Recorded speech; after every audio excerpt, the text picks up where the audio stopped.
dan. Dobar dan. Gužva svuda. Šta je ludnica po gradu, ne? Ma uopšte. Pa mislim bi ovo haos i vrućina i čudo. Taksi po ceo dan, tu robija. Strašno. Nema velike razlike između taksija i robije. I tamo si zatvoren u 2 kvadrata i ovde si zatvoren u 2 kvadrata. Jest. I s budalama imaš posla. Ja sam malo i bio, pa znam. Neke grehe iz rane mladosti. Davno. Još kao student. Iznajmio stan tu kod neke babe. Ona bogata, prebogata. A moj sirotinja, nemam ni za kiflu.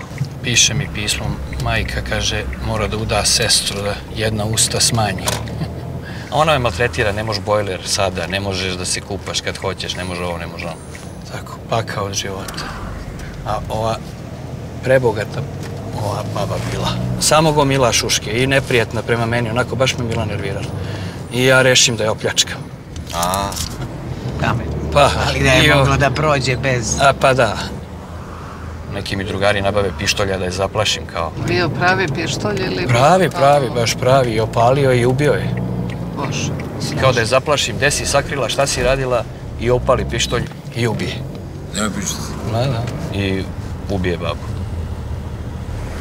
nemoj da zezaš. I onda mi se neki inspektor bio navalio na kičmu. Pa da, ono ko je tu stanovo, ko Znaju, ima pa interese, da, ma pa da. I to sve u jednom životu, čoveče. I onda krene griža savesti, pa krene nesanica. A šta da radiš, mislim, to je za ljudi. Jeste. Krenu, izvinjavam se. Ništa. Nemate predstavu kako je.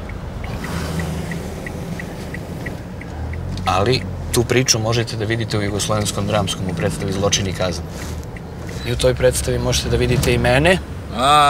Bravo, majstore. Ova vožnja će vam biti besplatna, bit ćete odveženi bezbedno. Dobit ćete i karte za predstave. Vi me niste prepoznali, mi smo kolegi iz Beogradskog dramskog. Ja sam Teša. Teša, bre. Dobrodošli u Jugoslovensko dramsko pozorište. Da. Ja vidim da znam, čereko, možda zato što taksi je vidla, pa to.